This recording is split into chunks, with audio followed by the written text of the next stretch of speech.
almost feel bad for this lady. Almost. Illinois Democrat Senate leader Kimberly Lightford, okay, no relation, gets carjacked.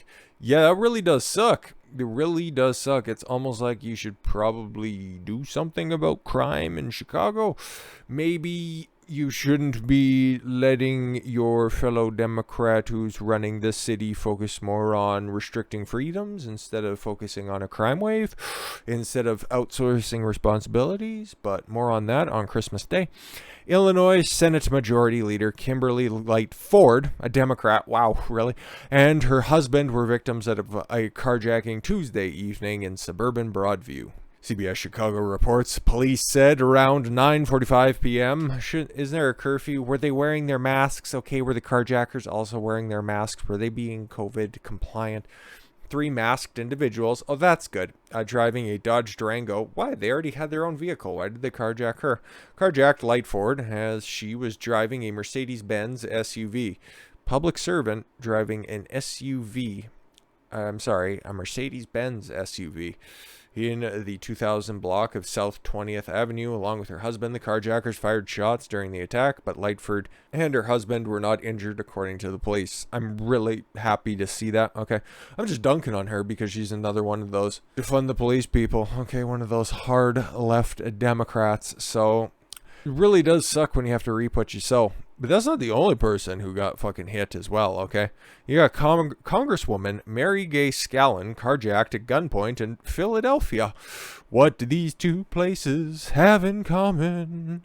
Mary Gay Scanlon, a Democrat from Pennsylvania, became the victim of a carjacking in South Philadelphia on Wednesday afternoon. Her office and city officials confirmed she's physically okay, but her vehicle and possessions are gone. Oh no. You should almost, maybe focus on something like that. Just saying. Scanlon, a Democrat, represents Pennsylvania's 5th congressional district. That part includes South Philadelphia, born and raised in Delaware County, Pennsylvania. Scanlon's office, in a statement provided to WVPI TV, said the 2 armed men approached her near FDR Park.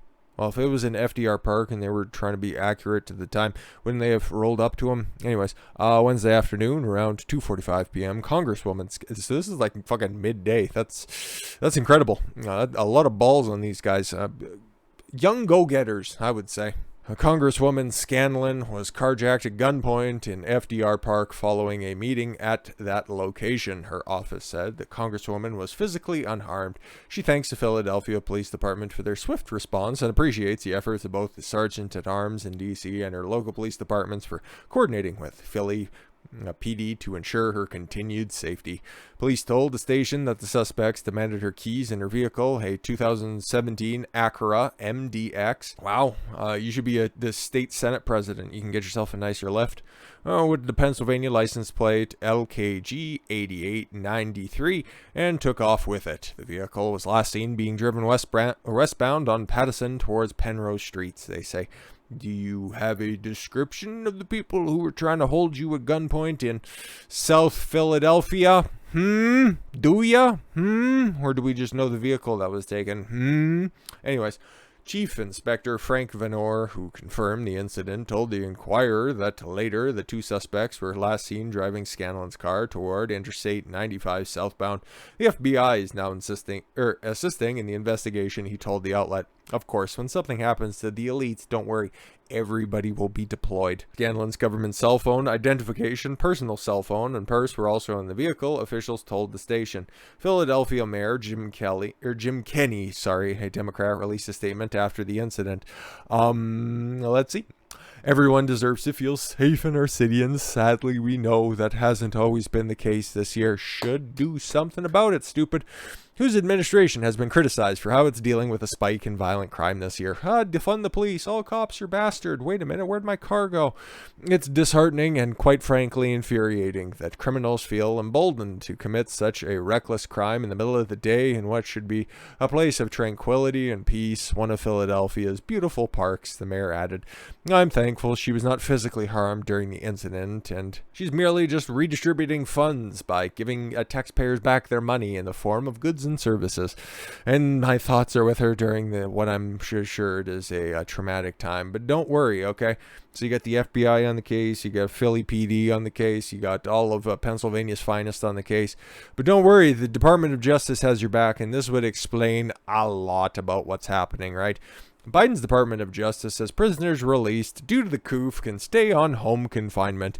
Yet don't worry about it, okay? Listen, all of our violent offenders, yeah, we're taking it. We're close eyes being paid to them, okay? Close attention's being paid to them, okay? Listen, we're talking about locking up people who aren't getting the jab, but felons, yeah, we'll just go ahead and we'll just let them free, and as long as they keep on their ankle bracelet, which poses no problem to anybody, right? And they stay within the comfy confines of their home, they'll be fine. They'll be let out. Just call it time served.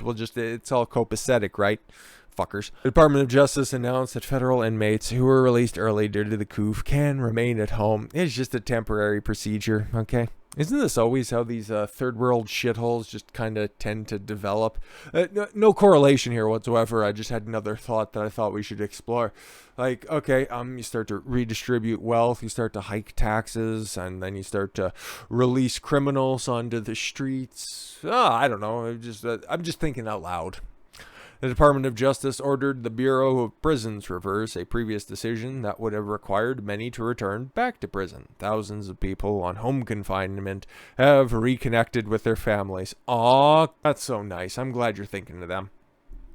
Have found gainful employment and have followed the rules. How do you explain crime spikes literally everywhere? Anyways, Attorney General Merrick Garland said in a statement on Tuesday, in light of today's Office of Legal Counsel's opinion, I have directed that the department engage in a rule-making process to ensure that the department lives up to the letter and the spirit of the CARES Act. Aw, how adorable. And again, oh no, these are just white-collar criminals that are just getting out. Okay, these are non-violent drug offenders that are being released from prison. Take a look at who was being released in New York specifically. I remember that. Child rapists, for one, they were being released. Violent rapists and other criminals as well. But yeah, no, it's just these non-violent drug offenders that are being let out. Cool. And that's why there's definitely not like record-breaking carjackings happening in places like Minneapolis. I remember that.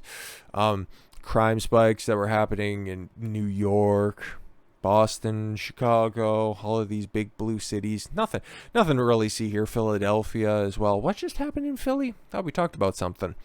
The DOJ's Office of Legal Counsel previously had issued an opinion saying the Bureau of Prisons had no legal authority to keep inmates at home once the coup emergency had subsided. Yeah, but it's been so long that, you know what, they've just become accustomed to their own surroundings, and we think that they're all good boys and they can just go home. Cool. We will exercise our authority so that those who have made rehabilitative progress, can you quantify that, and complied with the conditions of home confinement, and who, in the interest of justice, should be given an opportunity to continue transitioning back to society, are not unnecessarily returned to prison. Cool. Wonder if that's certain drivers in places like, maybe like Wisconsin, Waukesha. It's like, yeah, what did Daryl Adams, Daryl Brooks, one of those. He was a good boy. He was being rehabilitated. He had committed 19 felonies beforehand. Don't worry about any of that stuff. And he was constantly released on bail of a couple $1,000. But no. He was working towards rehabilitation and rehabilitated 19 people off the fucking hood of his car, so don't worry about any of that stuff. Congress passed the CARES Act in 2020. It provided the DOJ more authority to release some low-level federal inmates into home confinement for the bid to ease crowding to reduce the coup spread across prison facilities. Then Attorney General Bill Barr, on March 2020, ordered the Bureau of Prisons to release non-violent inmates if they met a certain criteria. He later expanded the scope of prisons who would qualify after saying the Bureau of Prisons was facing an emergency due to the pandemic. How did that ever play out? It didn't. In April of 2021, over a year later, 13 months in fact, lucky number, a Bureau of Prisons Union officials, Joe Rojas, told Reuters, that federal correction facilities no longer have the staff needed to supervise the thousands of prisoners who were released early and were slated to head back to prisons. Oh, we don't have the staff, so therefore people stop committing crimes because we don't have enough space and we don't have enough staffing. So if you guys could just stop killing people and dragging people across state lines, that'd be great. We are already in chaos as it is as an agency. Cool. Well, fucking buckle up, buddy. It's only going to get worse from here. Although Tuesday's announcement gives the Federal Prison Bureau's discretion to keep inmates at home, it doesn't guarantee that everyone sent home can qualify. Prisoners who violate the agency's terms and conditions could be sent back. Will they, though? Oh, I don't know. I think that it's probably fueling some of these crime spikes that are out there, but that's all right. They're always easily identifiable. That's why we got descriptions of the two people who did carjackings on Democrat officials. That's why we got accurate descriptions out there, because they're all following COOF policies, right? They're all wearing their masks and maintaining social distancing by pointing their Glock sideways at them. But you reap what you sow, fuckers. But with that said, thank you all very much for the gift of your time. I've been Don Consuelo. I want you to follow your gut and get after it. Take care, everyone.